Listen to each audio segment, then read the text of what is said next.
Okay, the continuation of 8.2.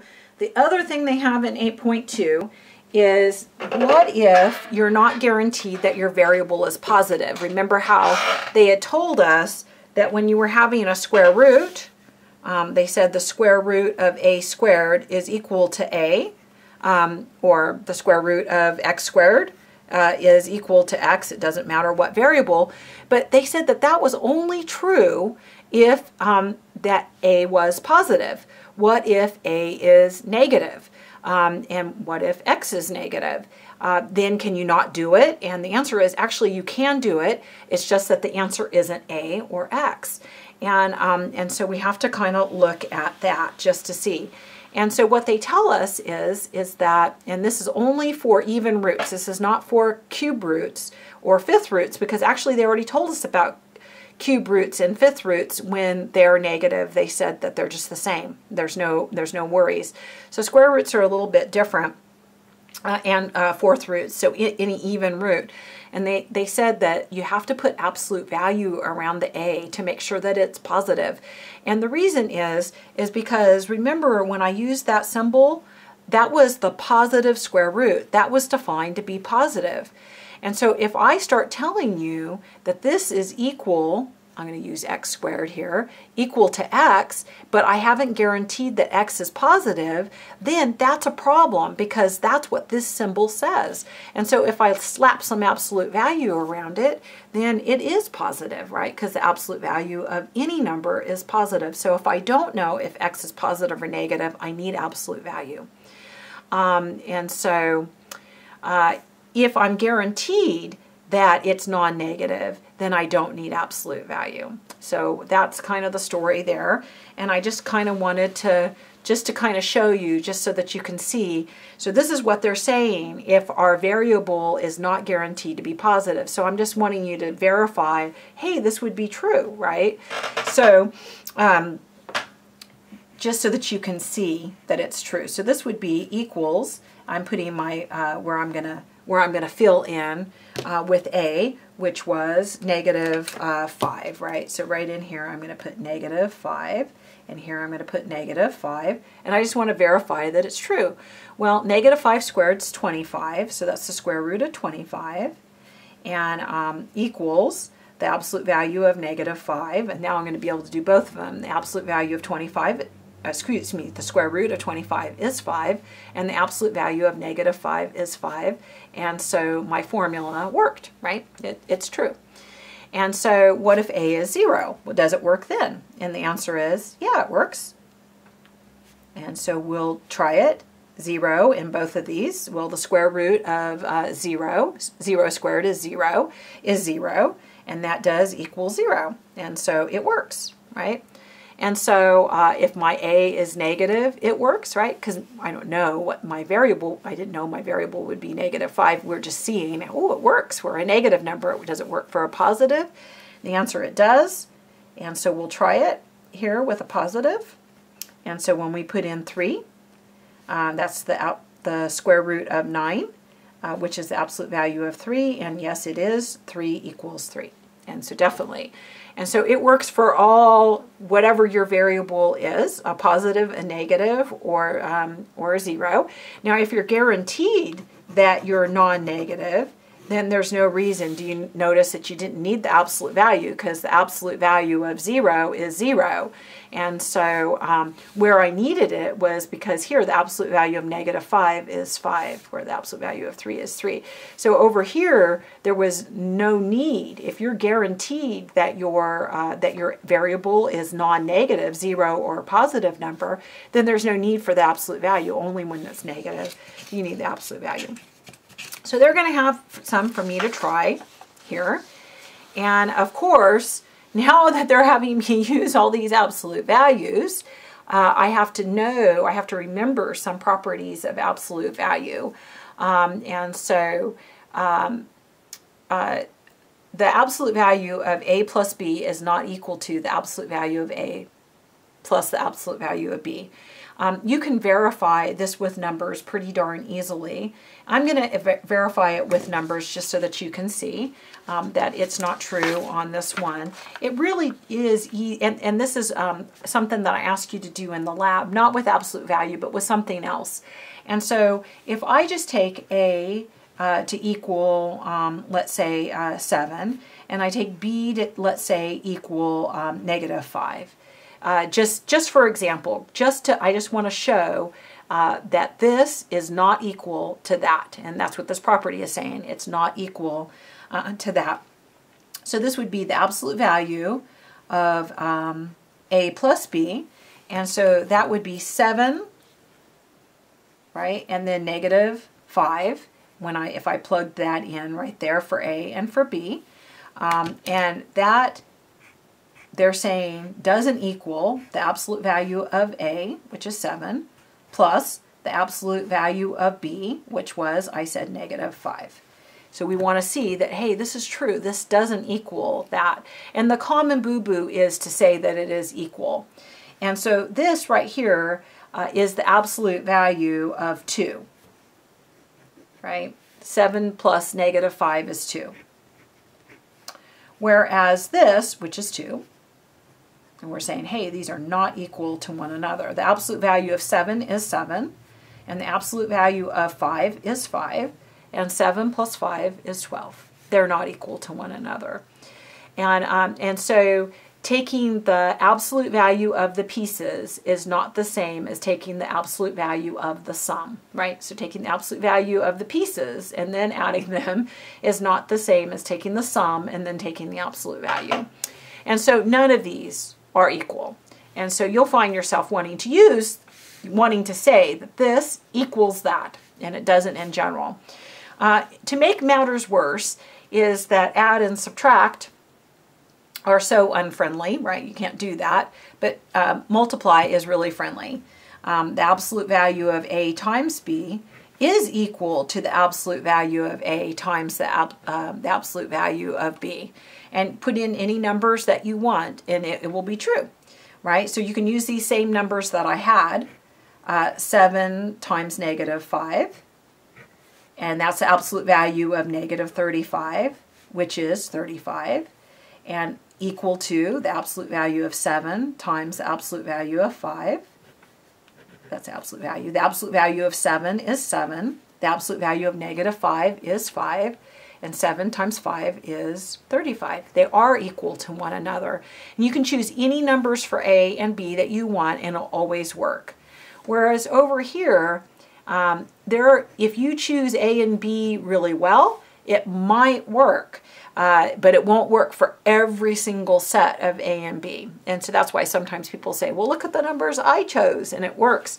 And well, it's that I can choose some that don't work.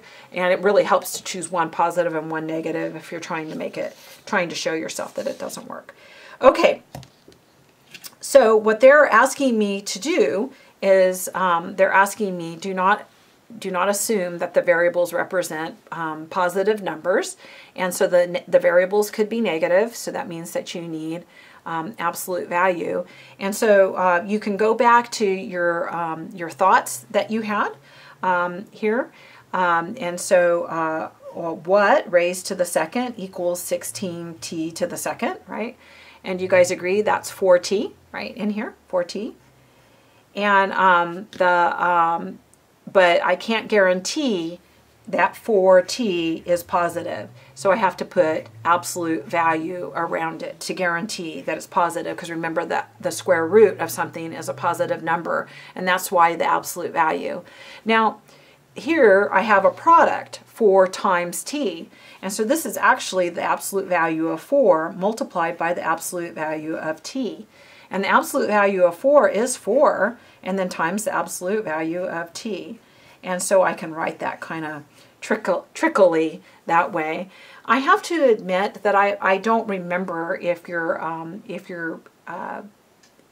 book, yeah, they do. They write it like this. And so you guys can go in the back of the book and look and see. Now this is even root right here. And that really matters if it's even root or if it's odd root, because you don't need absolute value anytime for odd root. And so I say to myself, ooh, if my A and my B's are not positive, then I would need, and it says don't assume they're positive, I would need absolute value around that. Now the root 1976 and the raised to the 1976, they undo one another. And so it gives me 2A plus B, but I need to have absolute value around it because right, they undo one another. You could write it like this if you like. What raised to the 1976 equals 2AB to the 1976, right? And so you know, oh, it's 2AB, but since I need the absolute value because the A and the B might be negative. Okay, now here I'm not going to need absolute value because there's no variable involved. So even though it's a fourth root, there's no variable involved, so I won't need absolute value. I know the number is positive. 625 is positive. The fourth root of 625, I don't know if that's a nice number or not a nice number. You could do it on your calculator. We haven't done a fourth root on our calculator, and the symbol, it's right here. And so you have to use the shift to get to it. And then you fill in the 4 and then the 625. Oh, it is nice. It's 5, right? I'm like a hot diggity dog. And so this negative here on the outside just comes along for the ride. So negative, and then the fourth root of 625 we just found was 5 on the calculator. So this is negative 5. And then we're all done. And I don't need absolute value because I didn't have a variable. What I need is to make sure that my variable is positive. And I failed to say that, hey, you can't split this apart because this is a sum. And so that's these properties here, right? You can't split it apart. So this is it. That's the answer. And then here, this is the fifth root of a to the fifth. And I don't need absolute value because it's a fifth root. And in fact, it's wrong to have absolute value when it's a fifth root. So this is just simply a, right? The 5 and the fifth root undo one another here. It's just a. No absolute value there. Okay, so I'm going to need absolute value here when I do this. And when I'm pulling it apart, I can do the prime factoring method if you like, or I can do the name the perfect squares. I'm feeling anxious because this is my 5th video I've made today, and so I'm gonna prime factor this. 2 times 2 times 2 is 8, times 5 is 40, and x times x times x, and y times y, right? And so I'm going to circle these in groups of 2. And numbers, I don't need to have absolute value around. So a 2 comes out, no need for absolute value. It's positive. I need it to be positive. It is positive. I'm going to bring an x out. And when I bring that x out, is that x positive? Well, they didn't say for me to guarantee that it was positive. So the only way I can guarantee it's positive is by slapping absolute value around it. So I did. And a y is going to come out. And I'm going to slap absolute value around that. And then stuck underneath will be a 10, 2 times 5, and an x. And you can write it like this, or you can put the x and the y in the same absolute value, right? That's what it said about absolute value when you're multiplying.